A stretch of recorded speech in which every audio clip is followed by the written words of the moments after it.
રામ માળી રામ. મારું નામ ડામોર જમીનાબેન પ્રતાપભાઈ. હું ભંડારાથી આવી છું. તાલુકો સંતરામપુર, જિલ્લો મહીસાગર. મારું ઘર અધર નથી આવતું. મતલબ એટલે ઉપર નહીં આવતા અમે. ખાડામાં તો બહુ ભલે ને અને મારી એક બેન બીમાર રહે છે. વળી સવારથી સાચો છે તારો તમે થોડી ભૂલ છે. ઘરની અંદર પરિસ્થિતિ વેરવિખેર થાય છે, આવું બોલાય. અધર નહીં આવતો એનો મતલબ એ કે મારે અધર કરવાનું. એક છે તારો જે બોલાવીશું વાંધો નહીં. અને એક પ્રયાસ તો તમને તમ બોલવાનો એક મોકો મળે મારા સામે તો આનંદ થાય. ઠીક છે વાંધો નહીં.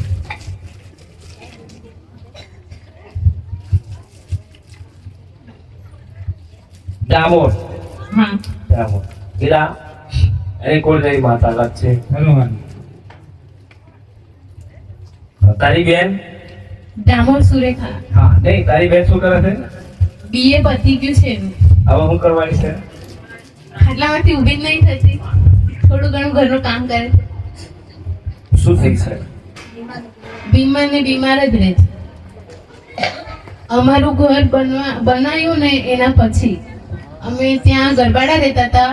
પછી અમે ઘરે આવી ગયા ને એના પછી બીજા તળિયાનો વ્યવહાર કરી લેજો. તળિયો આખું ત્યાગ કરી લો. બરાબર છે? કદાચ કોઈ તળિયાનું દેવ ત્યાં આગળ બેઠો નેહાકાર કરતું હોય, જમીન વાળું કોઈ દેવ હોય તો નેહાકાર કરતું હોય, હે અને ઘરની આજુબાજુ સાફ જોવાય. એ તો તને કહું છું તળિયું. બરાબર છે ને? તળિયું ચેક કરવાનું એટલે સાફ જોવાય છે એમ ને. બરાબર.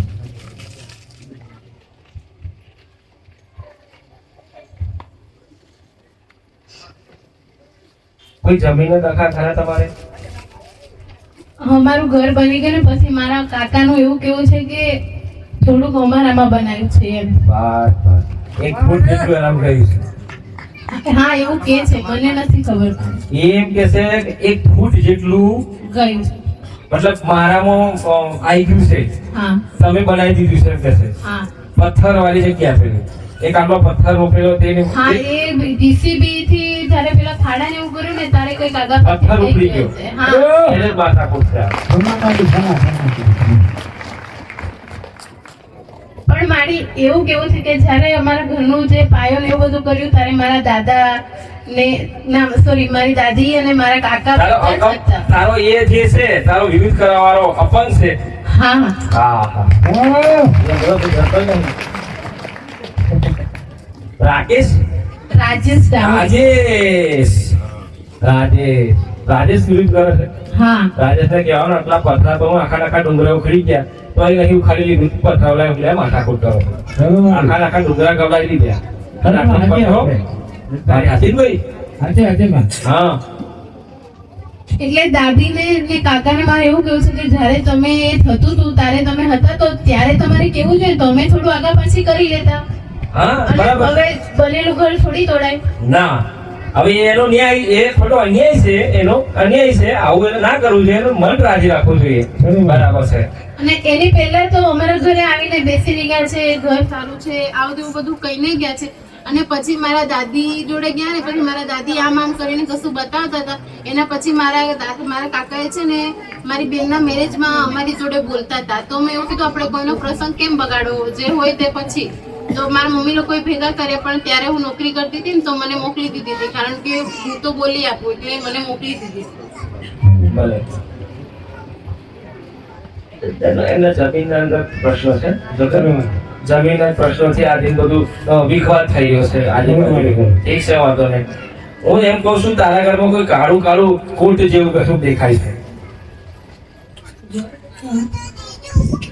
કાળું કોટ જેવું દેખાય છે. નોકરી આપશે કે?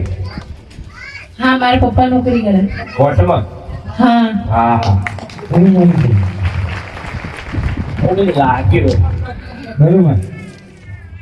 બોલો એ દખાશે.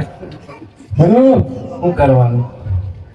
નોકરી છે તારા પપ્પાની? હા નોકરી છે. સરસ સરસ આનંદ છે. સરસ ન્યાય કરે છે કોર્ટની અંદર. ન્યાય જોવે છે બધું. ઠીક છે. પણ આ ઘરવાળો ન્યાય નહીં કરે છે શું આ આડો થયો છે વાહ ને શું કરવાનું એક તો એને એક તો ઠેકાણા નહીં અને છતાંય જમીન પાછળ જેટલું મારું ઘર તારામાં ડબલ એટલે દિવાલ જે છે એ વધારે હઈફા આવી ગઈ છે હા. એનામાં પણ અમે આપી દીધું છે પણ. હા પણ એ સમજતો જ નહીં તો હીરા એનું કારણ એક જ છે ભોગાનો વ્યવહાર આજુબાજુ જગ્યા એની છે એટલે આ એમ કરતો ફરે છે બરાબર છે ભલે વાંધો નહીં જો તમે કેટલા જણ આવ્યા છો હું મારા પપ્પા ને મારો ભાઈ. કઈ વાંધો નહીં છોડો હાલો મારી હા હું ગમે તેવી પરીક્ષા કરું મને નિરાશા જ મળે છે. નિરાશા હવે આશા આવીશ ને